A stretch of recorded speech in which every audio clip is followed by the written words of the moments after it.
సమరం health channel ప్రేక్షకులకు స్వాగతం. ఈరోజు మనం ఆ భయాల నుంచి అభయమిలా అనే అంశం గురించి తెలుసుకుందాం. పైకి ఎంత గంభీరంగా కనిపించినా భయం లేని మనుషులే ఉండరు. కొంతమందిలో మాత్రం అది తీవ్రమై ఫోబియాగా మారుతుంది. మనసు పొరల్లో అలజడి రేపి ఆత్మహత్య దాకా తీసుకెళ్తుంది. అందుకే అతిగా భయపడే వారి విషయంలో అప్రమత్తంగా ఉండాలి. హైదరాబాద్కు చెందిన ఓ వివాహితకు ఎప్పటి నుంచో చీమలను చూస్తే అంతులేని ఆందోళన. చివరకు ఆ భయంతోనే ఆత్మహత్య చేసుకున్నారు. చీమలకు అంతలా భయపడాలా అని చాలామంది అనుకోవచ్చు. అయితే ఈ భయం ఒక మానసిక రుగ్మత.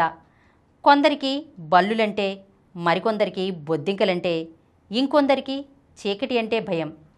ఇలా చాలామందిని ఏదో ఒక భయం వెంటాడుతుంది. నిజానికి ఇవేవి ప్రాణాపాయం తెచ్చేవి కావు. కానీ ఈ ఫోబియాలతో కొందరు తీవ్రమైన మానసిక ఆందోళనకు గురవుతుంటారు. చివరికి కుంగుబాటుకు గురై తీవ్ర నిర్ణయాలు తీసుకుంటారు. నిజానికి చిన్నప్పుడే ఈ ఫోబియాలు ప్రారంభమవుతాయి. చాలామందిలో వయసు పెరిగే కొద్దీ తగ్గిపోతాయి. మరికొందరిలో మెదడు పొరల్లో నాటుకుపోయి వయసుతో పాటు పెరిగి తీవ్రమవుతాయి. చిన్న వయసు నుంచే సరైన చికిత్స అందించడం ద్వారా ఇలాంటి భయాలను పూర్తిగా తగ్గించవచ్చని వైద్యులు పేర్కొంటున్నారు. కొన్ని ఫోబియాలు అవి అనుభవంలోకి వచ్చినప్పుడే మొదలవుతాయి. తర్వాత ఆ పరిస్థితి ఉండదు. కొన్ని మాత్రం నిరంతరం వెంటాడుతూ ఉంటాయి. ఒక దశలో తీవ్ర కుంగుబాటుకు గురవుతారు. పదే పదే భ్రమలోకి జారిపోతుంటారు. నాకే ఇలా ఎందుకు జరుగుతోందని అనుకుంటూ తీవ్ర ఆవేదన చెందుతుంటారు. సమస్య తీవ్రతపై చికిత్స ఆధారపడి ఉంటుంది. తరచూ భయపడడం, కుంగుబాటుకు గురికావడం వంటి లక్షణాలు ఉంటే మాత్రం నిర్లక్ష్యం చేయకుండా చికిత్స తీసుకోవాలి. ఎక్స్పోజర్ థెరపీ, కాగ్నిటివ్ బిహేవియర్ థెరపీతో మంచి ఫలితాలు ఉంటాయి. ఎక్స్పోజర్ థెరపీలో భయపడే విషయాలపై నెమ్మదిగా రోగిని ఎక్స్పోజ్ చేస్తారు. తొలుత వీడియోలు చూపించడం, తర్వాత వాటితో కొంత సమయం గడిపేలా చేయడం ద్వారా భయం పోగొడతారు. బిహేవియరల్ థెరపీలో భయం చుట్టూ ఉన్న ఆలోచనలను పటాపంచలు చేస్తారు. చురుగ్గా ఉండడం, పోషకాహారం తీసుకోవడం, తగినంత నిద్రపోవడం, మద్యం, మాదక ద్రవ్యాల జోలికి వెళ్ళకపోవడం, ఇతర వ్యాపకాల్లో నిమగ్నం కావడం వల్ల క్రమేపీ ఈ ఫోబియాల నుంచి దూరం కావచ్చు. ఈ ఫోబియాలకు చిన్న వయసులోనే బీజం పడుతుంది.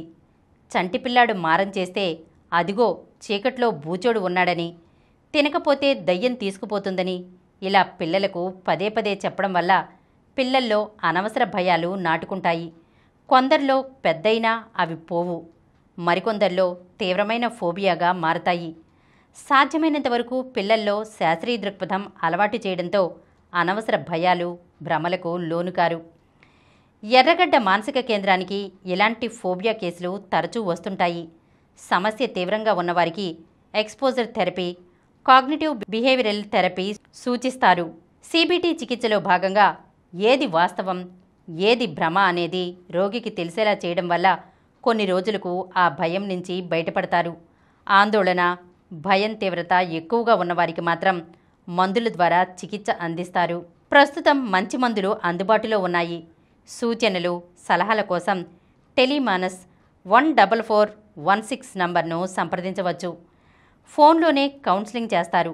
అవసరమైతే ఆసుపత్రిలో చికిత్స చేస్తారు. ఈరోజు మనం ఆ భయాల నుంచి అభయమిలా అనే అంశం గురించి తెలుసుకున్నాం కదా. మరొక అంశంతో మళ్ళీ కలుద్దాం. ఈ కార్యక్రమం మీకు ఎంతో నచ్చింది కదా. ఇటువంటి మరిన్ని వీడియోల కోసం అనతి కాలంలోనే 20 కోట్లకు పైగా వ్యూస్ సాధించిన సమరం ఛానల్ సమర్పించు సమరం హెల్త్ ఛానల్కు సబ్స్క్రైబ్ చేయండి, లైక్ చేయండి, మీ ఫ్రెండ్స్కి షేర్ చేయండి. అలాగే ప్రక్కనున్న గంట సింబల్ని ప్రెస్ చేయడం మర్చిపోకండి.